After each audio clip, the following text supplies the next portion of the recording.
अशोक आरती को बोला, आरती तुम सावली, ऊपर से यह काली साड़ी वो अच्छी दिखेगी क्या तुम्हारे ऊपर? पहले ही तुम्हारे रंग को देखकर लोग ताना मारते हैं। सास बोलती है, देखो अशोक, मैं बोलती तो कहती, सास बोलती रहती है हमेशा। ऐसा लगता है जैसे कौवे को काला टीका लगाया हो। पति और सास का बोलना सुनकर आरती जरा उदास हो गई। वो काली नहीं थी, उसका रंग थोड़ा सांवला था और आरती नाक नक्शे में अच्छी थी, पर पति और सास कलर को लेकर आरती को हमेशा ताना मारते थे। अशोक करे भी तो क्या करे, वह गोरा और आरती सावली। लोगों का क्या, लोगों ने तो ताने मरने में पीएचडी करी होती है। ब्लैक और व्हाइट की जोड़ी बोलते थे दोनों को डोट। अशोक का मन वैसे तो साफ था, आरती को अगर कोई कलर को लेकर बोलता तो उसे जरा भी अच्छा नहीं लगता था, इसीलिए वह भी थोड़ा बहुत बोल देता था ताकि वह जिद ना करे। लेकिन जब वह बोलता था तो उसे इस बात का पछतावा होता था। उसकी माँ घर में हमेशा कड़वाहट रखती थी। आज भी वैसे ही हुआ। घर में त्योहार के माहौल में सुबह जब सास और अशोक ने आरती से बात की तो वह थोड़ी घबराई हुई थी, उसका चेहरा भी शांत था। अशोक वास्तव में खुद पर शर्मिंदा था, क्योंकि वह न चाहते हुए भी आरती को बातें सुना देता था। घर के ऐसे माहौल में बैठने के बजाय वह काम के लिए बाहर चला गया। अशोक ने बाहर देखा, कई सारी महिलाएं काली साड़ी पहनकर सड़कों पर चल रही थी। सभी महिलाएं गोरी थी ऐसा नहीं था, लेकिन उन पर वह काली साड़ी अच्छी लग रही थी। अशोक सोचता सोचता काम की जगह पर पहुंच गया। उसका बचपन का दोस्त विकास और उसका पूरा परिवार साथ में था। जान पहचान हुई तभी पीछे से विकास की पत्नी आई, उसका नाम प्रतीक्षा था। वह भी काली सांवली ही थी, काली साड़ी पहनी थी उसने भी। पीछे से एक आवाज आई, प्रतीक्षा दीदी, अच्छी दिख रही हो आप, आपकी साड़ी भी अच्छी है, और आप भी। प्रतीक्षा के चेहरे पर खुशी आई। उससे ज्यादा विकास खुश हो गया था। अशोक विकास को आश्चर्य की दृष्टि से देख रहा था। विकास ने अशोक की ओर देखा और वह समझ गया कि अशोक के मन में कई सारे सवाल चल रहे हैं। वो अशोक के सवालों को हल करना चाहता था। विकास ने अशोक से सीधे ही पूछ लिया, पूछो तुम्हारे मन में जो भी है, मैं तुम्हें उसका उत्तर देने के लिए तैयार हूँ। अशोक पहले हड़बड़ाया, फिर वह बोलने लगा कि नहीं नहीं, ऐसा कुछ भी नहीं है। विकास ने अशोक से कहा, तुम मुझे नहीं जानते कि मैं लोगों का मन कितने अच्छे से पढ़ सकता हूँ। तुम तो मेरे बचपन के मित्र हो, तुम्हारे मन की बात भला मुझसे कैसे छुपी रह सकती है। विकास आगे बोला, चलो ठीक है, तुम्हारा सवाल भी मैं ही बता देता हूँ। तुम यही सोच रहे हो ना कि मेरी पत्नी जो रंग से काली है और आज उसने काली साड़ी पहन रखी है, फिर भी वह और मैं इतना खुश कैसे है। अशोक सब कुछ शांति से सुन रहा था और कुछ भी बोल नहीं पा रहा था।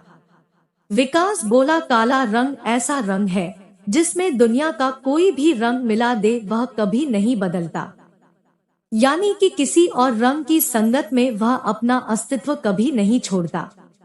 इसी प्रकार प्रतीक्षा भी दिल से एकदम उस कलर के जैसी है, कभी भी ना बदलने वाली लड़की है।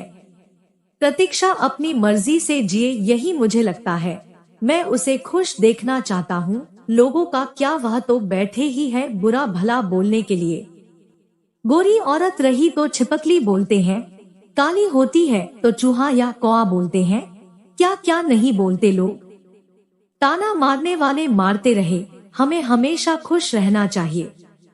वही मैं अब कर रहा हूँ। वो सुबह मुझे बोली, मैं कैसी दिख रही हूँ, अच्छी लग रही हो। मेरा ऐसा बोलने पर उसके चेहरे पर वह पॉजिटिव स्माइल देखकर मुझे सकारात्मक ऊर्जा मिली।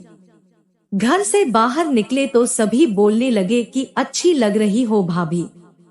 हम दोनों ने अच्छे मन से यह बात सोची।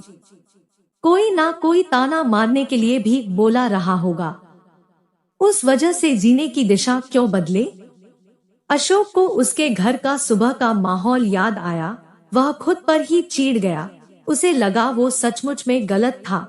मैं ही आरती को दुख देता हूँ, उस वजह से सब उसे बोलते हैं।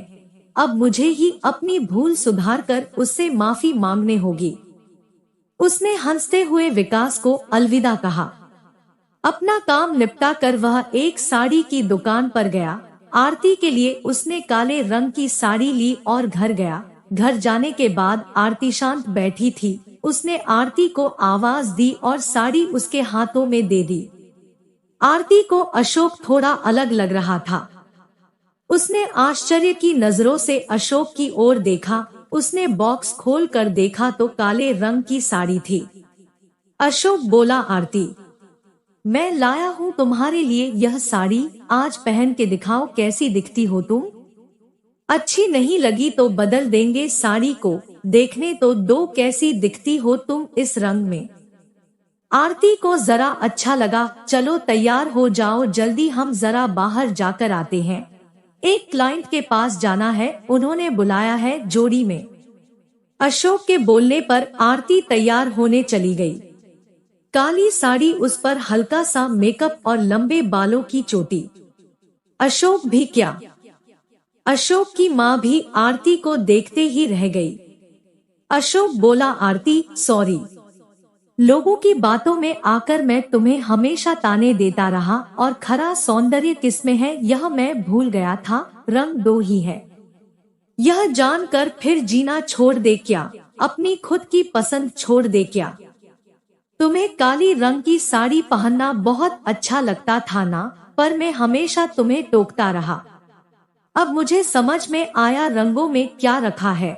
मन साफ हो तो खूबसूरती निखरती है।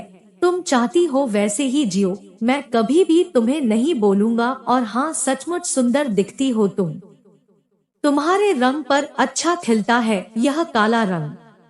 आरती के चेहरे की लाली और भी ज्यादा बढ़ गई थी यह बात सुनकर। शर्माकर वह अशोक को बोली, क्या आप भी। अशोक ने आरती का मुस्कुराता हुआ चेहरा देखा और उसके बदले हुए विचारों से अशोक खुश हुआ। मन ही मन में अशोक ने विकास को धन्यवाद किया, क्योंकि यह परिवर्तन विकास के शब्दों द्वारा हुआ था। खूबसूरत दिखने के लिए खूबसूरत दिखना जरूरी नहीं है, बल्कि खूबसूरत सोच होना जरूरी है। इंसान का अगर मन सुंदर है तो इससे कोई फर्क नहीं पड़ता कि वह किस रंग का हो। आज हमारे समाज में रंगों की वजह से महिलाओं को कितने ताने सुनने पड़ते हैं। हम लोगों को कलर को लेकर हमारी सोच को बदलना होगा। अगर आपको हमारी वीडियो अच्छी लगी तो चैनल को सब्सक्राइब और वीडियो को लाइक करें, जिससे हमें भी पॉजिटिव एनर्जी मिले और हम आपके लिए इसी तरह की और वीडियो लेकर आते रहें।